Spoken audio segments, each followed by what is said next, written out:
We're currently at 6,500 feet, about 30 seconds flight time to Sedona Airport. As we make our way toward the runway center, let's talk more about navigation. When you need to set and maintain a heading, you'll want to rely on your heading indicator. Compasses are prone to errors, especially during turns or while accelerating or decelerating. Okay, we're in position over the runway center. Next step is to validate the time. That's a fancy way of saying start your stopwatch.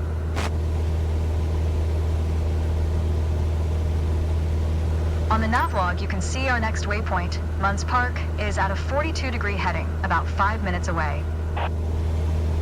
That means we need to be on a 42-degree heading.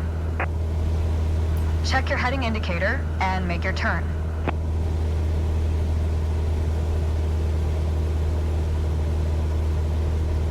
Good.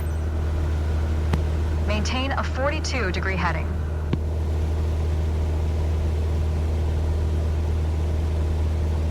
As you approach Munns Park, the terrain level rises.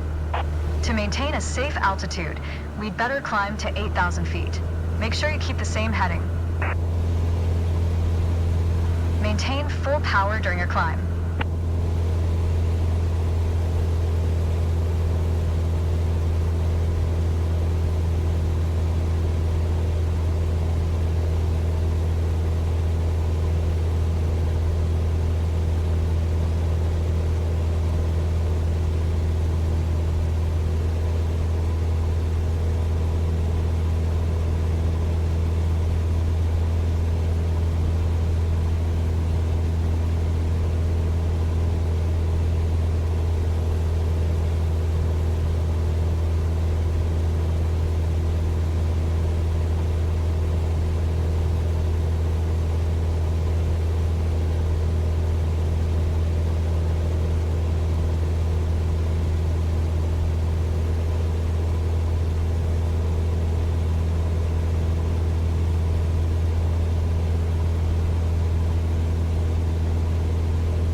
Navigation is basically flying a given heading for a given amount of time. Sometimes you deviate. But if you track the time flown from your last known position, you'll always have at least a range for your current position.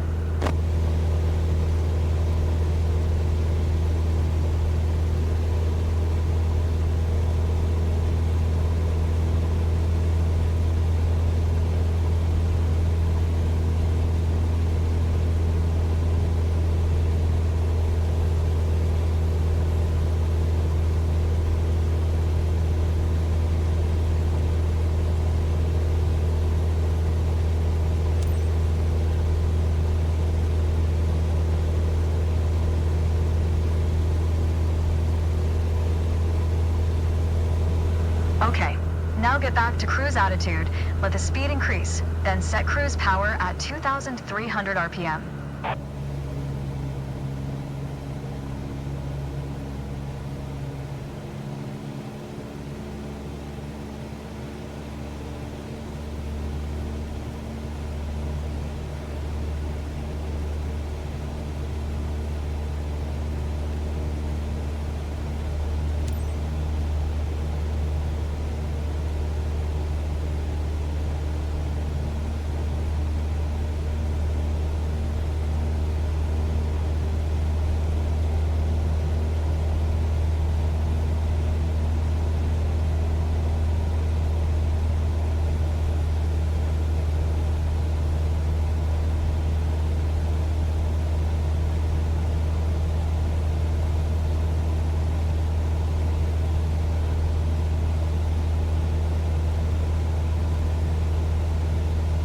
Do you see the green patch with a lake on its right?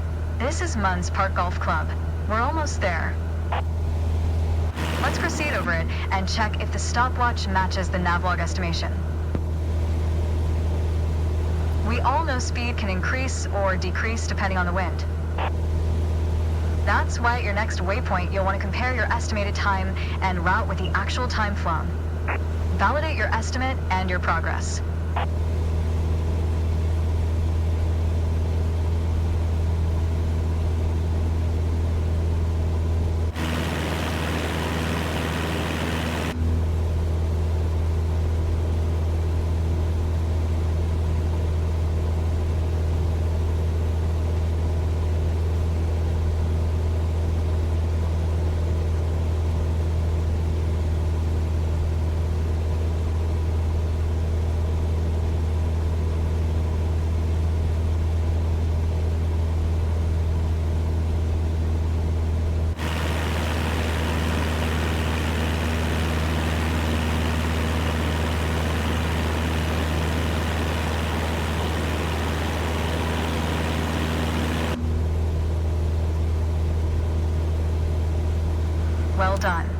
there's room for improvement. Navigation to Munns Park is in the books.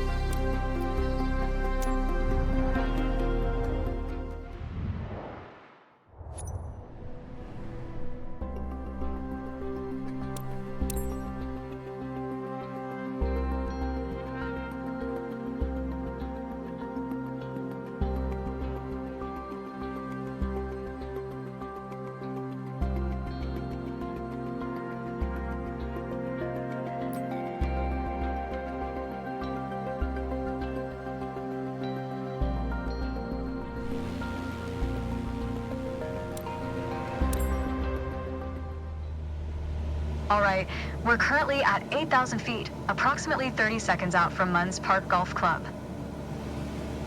While we fly over it, let's talk about landmark navigation. One of the easier methods of navigation involves following identifiable landmarks, like highways. And it just so happens we have one below us. Do you see the highway on your left? That highway leads all the way to Flagstaff. Let's follow it, and we should reach Flagstaff Airport in 6 to 7 minutes. Correct your heading to the right.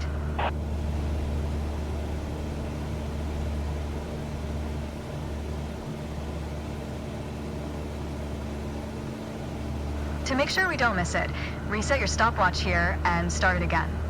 Correct your heading to the right.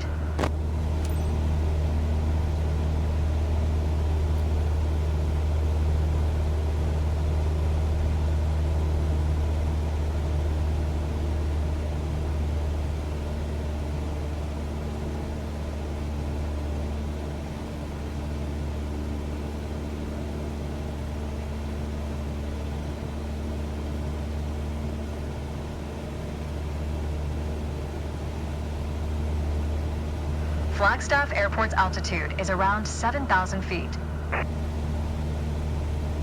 Unlike in Sedona, the traffic pattern altitude there is standard.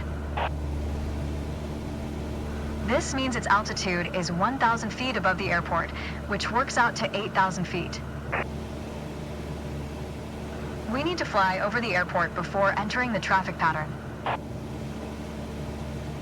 Since we don't want to interfere with other aircraft already in the traffic pattern, let's fly at least 500 feet above pattern altitude. So, let's climb to 8,500 feet on the way. Keep it at full power while you're climbing.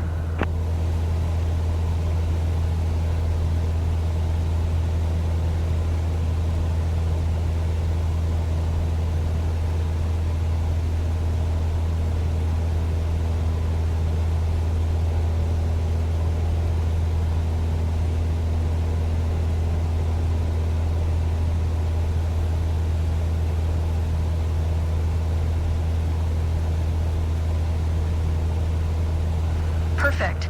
Maintain 8,500 feet until we reach the airport.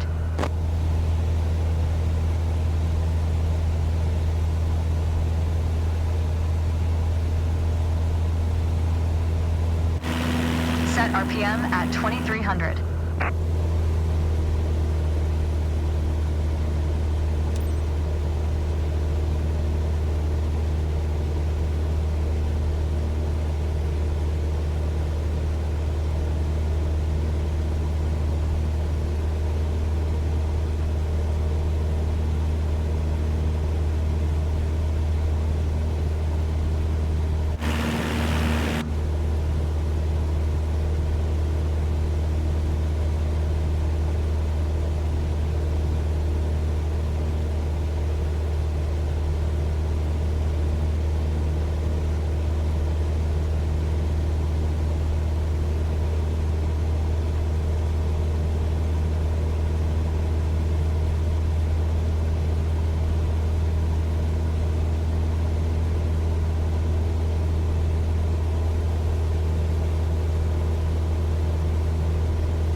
Flagstaff Airport on the right side of the highway. Excellent landmark navigation.